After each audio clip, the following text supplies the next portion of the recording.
Good evening, everyone, and welcome to another episode of Equine Essentials. I'm your host, Gray Parks, Equine Sales Specialist for ProTrition Feeds, here tonight talking to you about how to prepare for the potential of hay shortages, or at the very least, very high hay prices this upcoming fall and winter. And of course, the reason that we are all thinking about hay shortages has to do with the weather that we've been experiencing this summer. Not just here in Tennessee, but all over the United States. Now, if I had shown you this map 3 or 4 weeks ago, we would have also, for the most part in Tennessee, been shaded in the abnormally dry to moderate drought range. Since the middle part of July, that has changed dramatically in some areas. But there's still going to be some lingering effects on the second cutting of hay this year in our area due to the very limited amount of grass growth that we would have seen in June and July due to abnormally dry conditions. And if you are someone who has typically imported Western hay, then you can see that there are many reasons to be concerned about supply of hay from all of the Western United States this year. Therefore, we need to take into consideration how we're going to manage our hay this year. I know in August, most of us still have pasture if you have horses out. So it's easy to not think about it. But the weather conditions this year have set us up for limited summer growth in those pastures, which is compounded by what the drought has possibly done to hay supplies. So with that in mind, I'm going to talk to you tonight about what we can do to proactively change the way we're managing our horses and our pastures to try to maximize availability of forage as long as possible through the fall growing season this year. And what to do if you do happen to find yourself running short of hay at any point during this winter feeding season. So the first thing you want to do, and some of these things really in hindsight you would have liked to have started this spring, but all of these things you can do right now to help maximize the pasture that you have and help it last as long as possible. The first thing to think about is protecting your pastures at all costs, starting with ensuring an appropriate stocking rate. And in this case, as we're going to talk about rotational grazing at the end of this particular slide, I'm talking your overall grazing property. So you can't count the land that's your house, your barn, your yard, your arenas, your dry lot, etc., but your actual usable pasture space. In most parts of Tennessee, that should be around 2 acres per horse. If you have exceptional pasture, then 1 acre per horse is a good stocking rate. If you rotationally graze, 1 acre per horse is a fantastic stocking rate. If, however, you're in, say, a very rocky mountainous area of East Tennessee or a very drought-stricken portion of West Tennessee, then 3 acres or more per horse might be a more appropriate number. But you can work with anything within that particular number and have really good maximized use of your grazing space. The higher the stocking rate is, the more intensively you have to manage your pasture to protect it from damage. Horses of all of our livestock species are the most destructive. All of our grazing livestock species, we're not going to count pigs here, are the most destructive to their pasture for a couple of reasons. One has to do with their tendency to gallop and play and paw and roll and dig up giant swaths of the pasture. Most beef cattle and sheep and goats don't spend a whole lot of time running laps just for the fun of it around their field.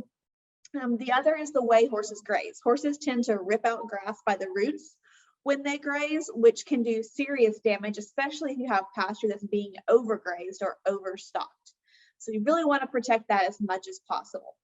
Another thing that you can do to maximize how much grass your pasture is producing is to make sure you're fertilizing it, and not just fertilizing it blindly, but fertilizing it per a soil test. Now this year, which is impacting both your pasture and your hay crop, fertilizer is very expensive, which makes soil testing even more important. Because if you're applying nutrients that your pasture does not need, you're wasting money as well as potentially contaminating groundwater and other environmental conditions around your pasture. And if you're not putting enough of the nutrients your pasture needs, then you are not going to be getting your money's worth on the performance of your pasture. So a soil test is a very inexpensive way to make sure that you're doing the best use that you possibly can with your fertilizer dollars. It's never too late or a bad time to do a soil test because yes, you have this spring fertilizer season at this point, and that is the optimum time to fertilize most of our pastures, but a fall fertilizer application can still be very, very helpful to a cool season grass pasture like fescue and orchard grass, etc., which are very common in our areas. Fall can also be a great time to put lime on your pasture, which improves the availability of whatever nutrients are already there in your pasture, and also can help to control certain weeds. And again, a soil test will tell you how much lime you need to be putting down. Weed management also will maximize your pasture productivity because the less the grasses have to compete with weeds, then the more productive they can be.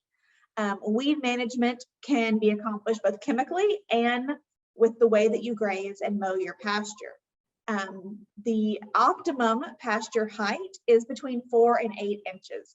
Over 8 inches, most of your grasses are going to start going to seed. They'll be less palatable to the horse and they stop growing and start focusing on storing energy as seeds. Below 4 inches, the grass is prone to being damaged by grazing and by adverse weather conditions. So ideally, you want horses to have access to a pasture when most of the forage is around 6 to 8 inches high.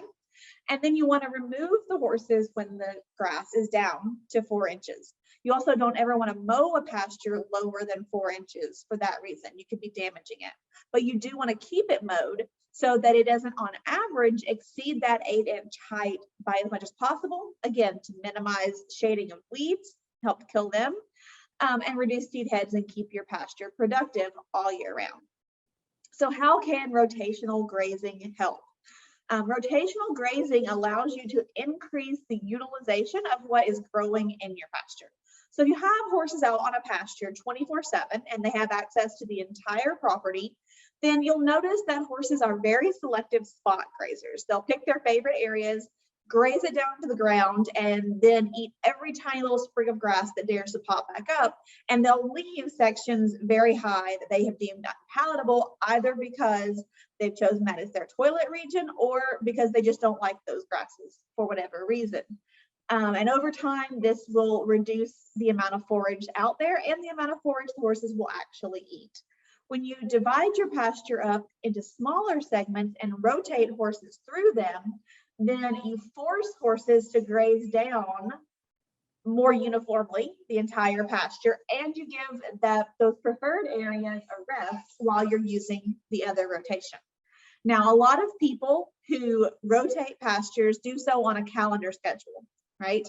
I'll move my horse every 2 weeks, every week, every month, depending on how big your pasture is and how many horses you have on it. And the problem with that is that you're not really getting the full benefit. Remember, you want horses on the pasture at 8 inches of forage height and off the pasture at 4 inches of forage height.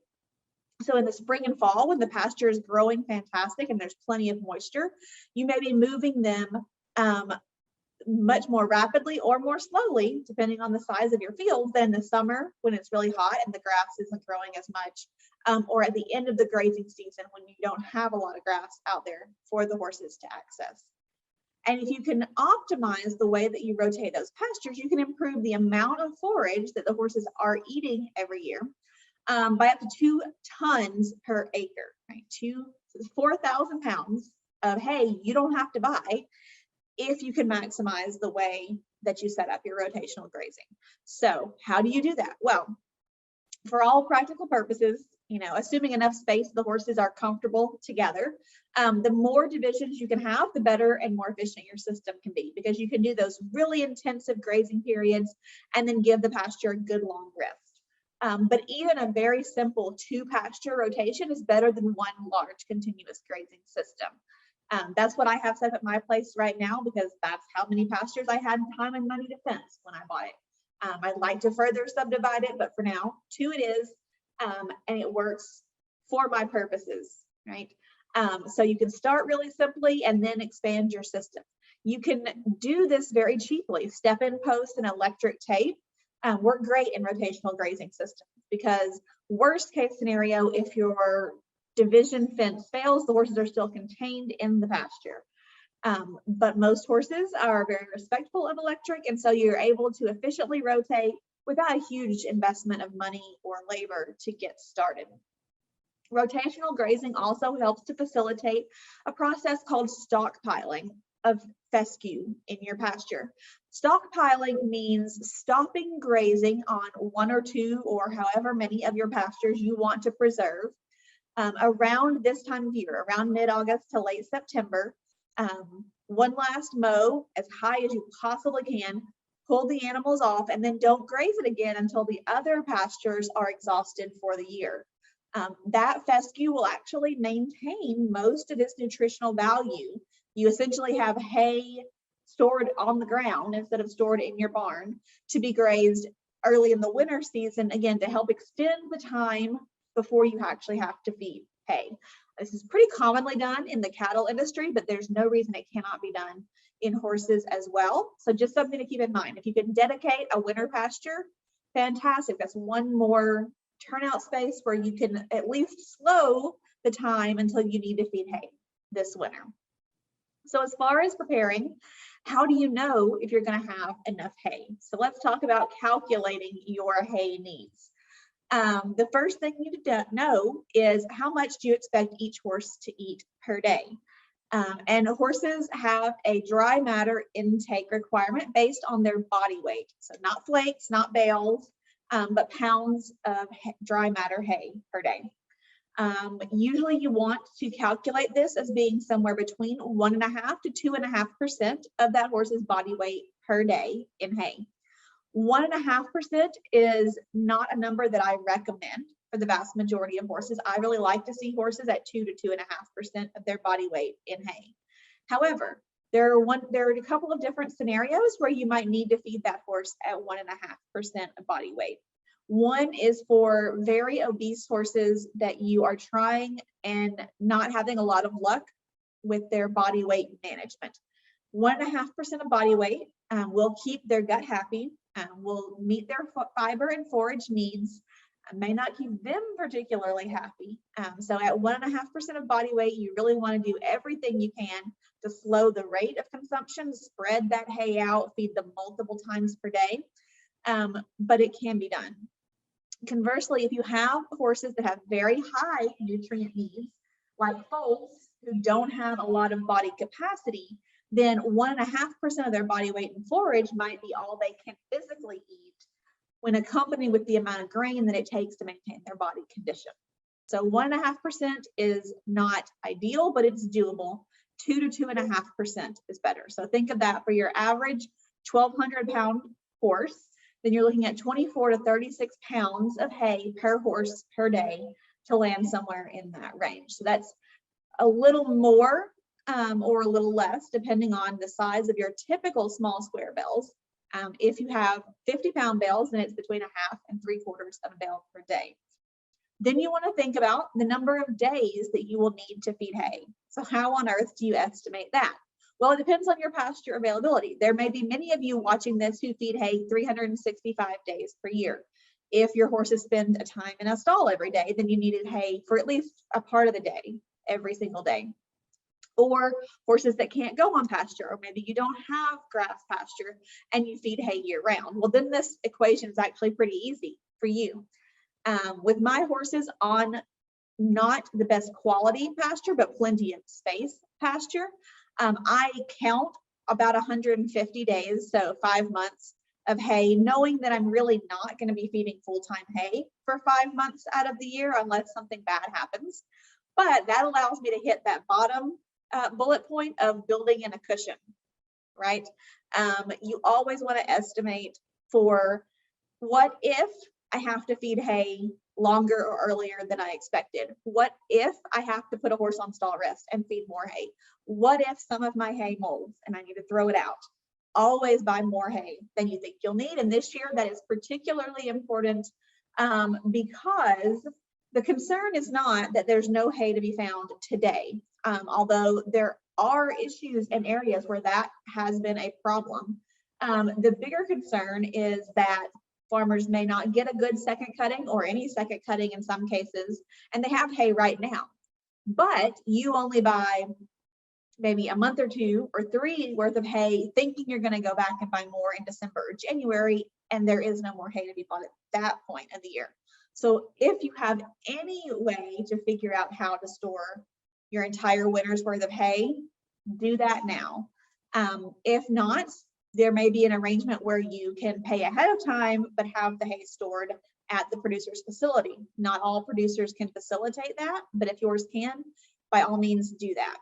Have a plan, get it all together now, and plan for more than you think you'll need, right?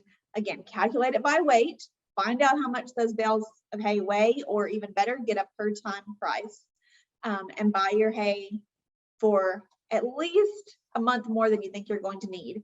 And that way you're covered. Worst case scenario, you have extra leftover hay in the spring, and you sell it then. Best case scenario, you're going to be just fine all winter long. So think about that as you're making those particular calculations, right?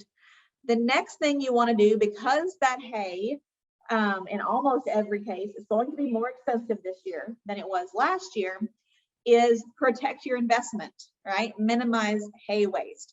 I think we have all seen and all been involved in the photo on the right? A round bale out on the ground, wide open for the horses. Maximum hay wastage in that scenario, right? When hay is plentiful and relatively cheap, other than the mess and the mud that results, that isn't a huge issue for most situations and most horses. But in a year like this, we probably don't want to see our investment being trampled into the mud. So we want to have some strategies for how we can prevent waste. And the biggest thing you can do is to not feed that hay loose on the ground, right? So the very, very well done and popular University of Minnesota study on hay feeders for round bales has shown us that we can save a significant amount of hay and therefore money by feeding hay in a feeder.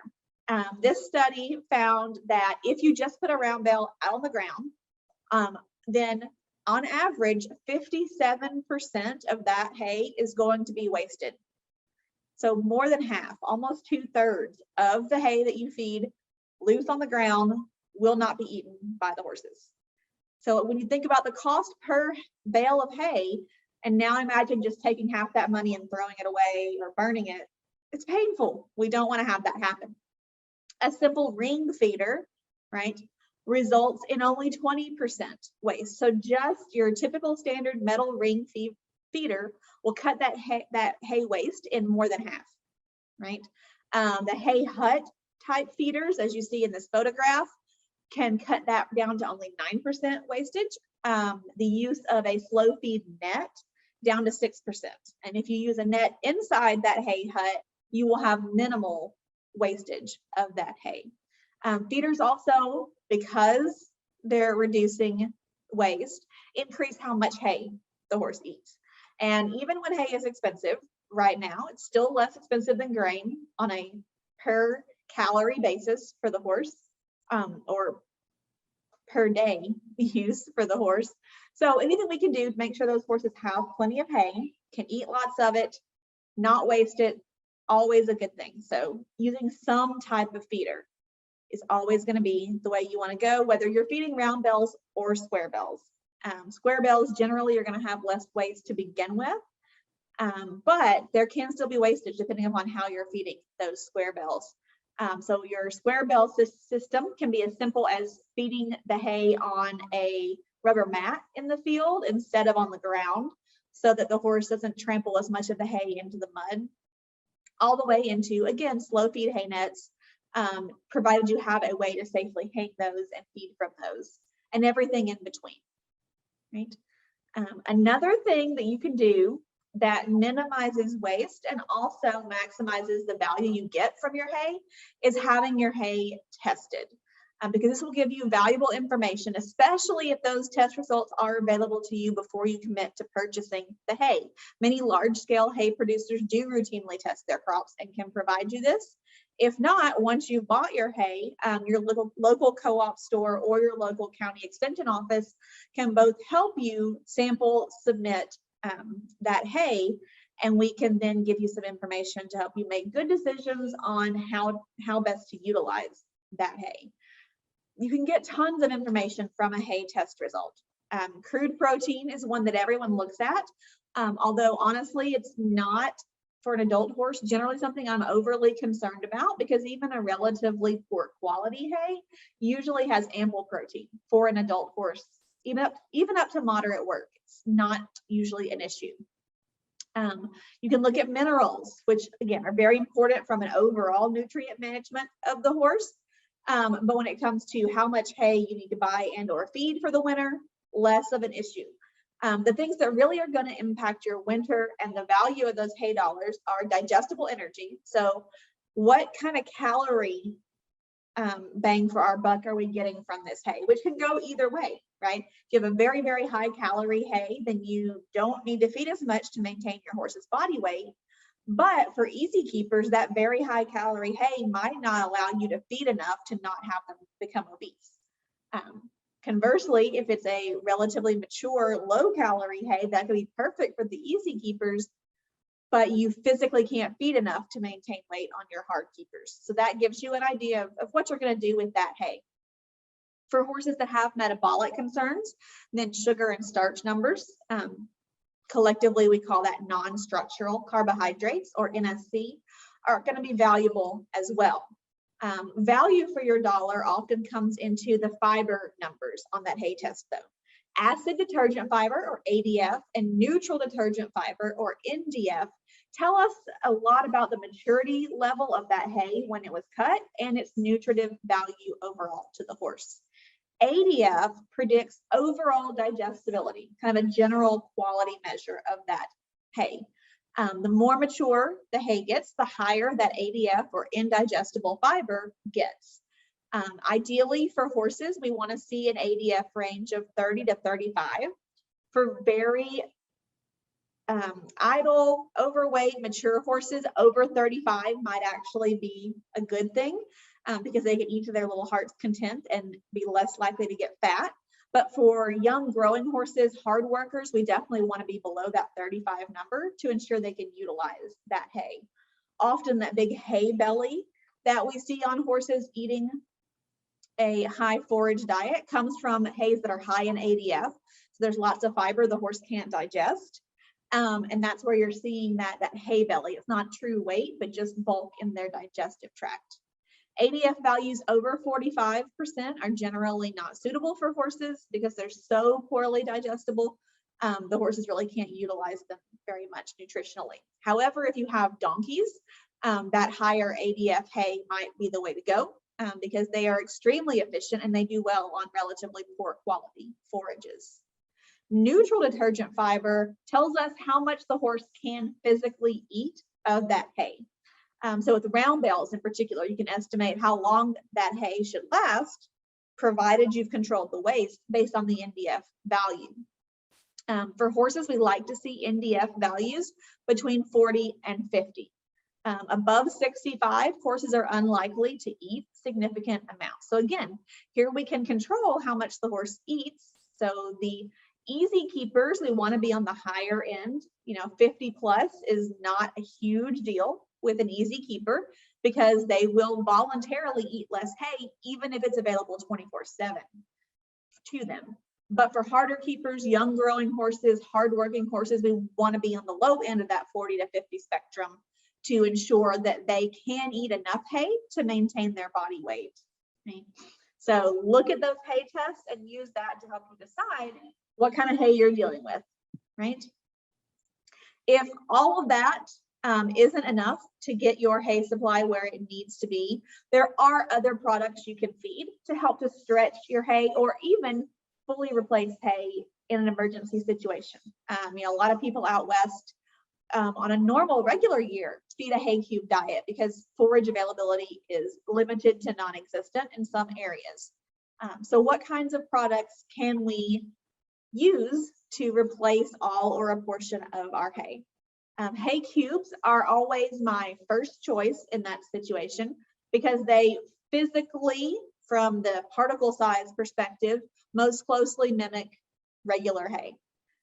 But they're bulky, hard to store, and if you have horses that have dental issues or choke history, then hay cubes may not be appropriate for those horses. They don't always work in every scenario. But there are many, many horses that survive their entire lives eating nothing but hay cubes and a mineral supplement and do great. So hay cubes can be fed as a full hay replacement. Hay pellets can also replace hay on a 1-to-1 pound ratio. Keep in mind though, that horses are going to consume pellets in particular much faster than regular hay from a flake or a round bale. So you really need to feed multiple times per day if you're replacing a significant portion of the hay part of the diet with pellets. Beet pulp can also replace 1-to-1 poundage wise some of the horse's hay. Beet pulp cannot replace 100% of the horse's hay, but you can use it to help stretch that hay. I really like beet pulp in particular when I'm trying to make my super easy keepers feel like they're getting more to eat. Because the problem with one of the problems with trying to replace a lot of forage with beet pulp is that beet pulp is a very low density product. So it takes a lot of volume of beet pulp to make a pound. Therefore, you have to feed a lot of it, and to the point that it's hard to get horses to eat enough in one sitting to replace a significant amount of forage, especially if you soak it. Now, for all of these products, I'm going to get the soaking question, I'm sure. And I know that there's going to be someone out there who has had a horse choke on one or all of these things. I can tell you the very worst choke I ever saw in my entire life was a horse on pasture. Horses choke. It's due to the physiology of their esophagus. It's a relatively narrow tube for a big animal, but also to the way we feed them, right? Horses that have to compete for their feed, or that feel like they need to compete, horses that are greedy and bolters, horses that we feed in shallow buckets up high instead of deep buckets up high rather than shallow troughs on the ground, horses that have dental issues. There are numerous reasons that a horse might choke. And the problem is that once they build up scar tissue in their esophagus, and they're much more likely to do it again. So my soaking advice for horses that have ever choked before, that have any dental issues, or that you suspect could have or be developing dental issues, horses that bolt their feed and horses that are fed in a group, I wouldn't personally feed them anything, including a sweet feed, without soaking it, because those horses will probably choke at some point. So you can avoid that, or at least minimize the risk by soaking whatever they get, feeding it on the ground in a shallow container, and using large rocks or bricks to make the horse have to work a little bit for his feed. But statistically, there's no one kind of feed or type of product that is more or less likely to cause a choke. It all comes down to the individual animal. So always better to use caution. And if there's any doubt, no matter what kind of horse or what kind of feed, better to soak than not soak, for sure. When you do that with beet pulp, though, you take a small volume and make a really big volume, and it becomes an issue of trying to get enough poundage into the horse. There are chopped bagged forage products. We'll talk a little bit more about them here in just a moment, that can be used to replace hay, and complete feeds, which we'll also talk about in one of the following slides. So there are lots of options and ways that you can help to stretch out your hay supply. Now, all of these, yes, are more expensive than hay, but when we get into situations where it's hard to find hay, hard to find good hay, maybe there's no storage for enough hay, or you have horses that can no longer eat hay, then replacing a portion or all of their hay with one or more of these products can help to meet both your needs and the horse's needs at the same time. So what products do we offer that can fill those niches? Most of our stores do carry a variety of brands of hay cubes and pellets, as well as beet pulp. But within our ProTrition family, our partner Triple Crown produces a lot of bagged forage products. cubes in alfalfa and alfalfa Timothy blend, as well as Timothy balance cubes, which are cubes that have a light mineral fortification, not just the hay. And bagged forage that's chopped, such as the alfalfa blend, safe starch, which is a low starch, mineral fortified chopped forage, grass forage, and the stress-free forage, which has additional gut health ingredients to help improve your horse's gastrointestinal health, especially horses under stress like those that are in competition or training. So these can be ways that we can, within our ProTrition family of products, help you meet your forage needs. Whether you need a grass, a low starch, an alfalfa, or some combination of all of the above, we have those. I did want to take some time to talk about complete feeds and what makes those forage replacement products. Complete feeds are feeds that are designed so that if necessary, they can be fed as the horse's entire ration. The complete feeds that most people are the most familiar with are senior feeds. Senior feeds are designed as complete feeds often because many senior horses, due to their age, have poor dental health and can't thoroughly or even at all chew hay and grass. So they need to replace that fiber and do it in a healthy way. Complete feeds do that. However, there are also products that are out there that are designed for horses of all ages. So you'll notice among our senior feeds, the Pinnacle Senior, our Purina Equine Senior, and Impact Professional Senior, Triple Crown Senior, and Senior Gold, we also have some products designed for horses of other ages. So Equine Junior is a complete feed designed for horses that are growing, so horses under the age of 2. Again, there are areas and situations where you need to tightly control what that young horse is eating, or even a young horse can have a dental challenge, or maybe you're in a case like this, you don't have enough hay or good quality hay and you want to stretch out that hay supply, then feeding a complete feed can help. Equine Adult, for adult maintenance, easy keeping type horses that need a complete feed for one reason or another. It's also a really good low starch option for a lot of horses. Triple Crown Complete is a high calorie complete feed, so hard keepers that need a complete feed for some reason might do very well on Triple Crown Complete. And then Omoline 400 is a beet pulp based textured complete feed. It was designed initially for horses that have respiratory issues, need a low dust feed that can be replacing all of their forages. So among our entire product line in ProTrition, we've got lots and lots of options for complete feeds, whether your horse is growing, old, somewhere in between. If you have a situation where a complete feed is needed or wanted, we can figure out which one of these products is the best fit for that particular situation. And you can entirely replace if needed or help to stretch out your hay supply by feeding one of these products in limited or no hay types of situations. Hopefully tonight I've given you some food for thought, no pun intended, as well as some ways to ease your mind and prepare now so that we don't find ourselves in January with no hay.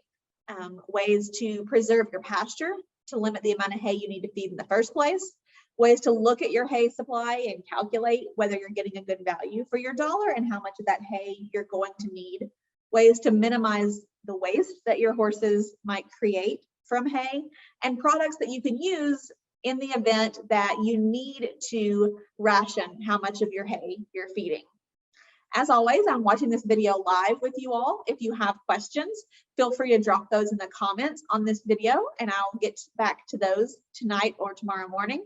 Otherwise, you're always welcome to reach out to me at gray.parks@protritionfeed.com. Thank you for joining me for this episode of Equine Essentials. I hope to see you all again next month.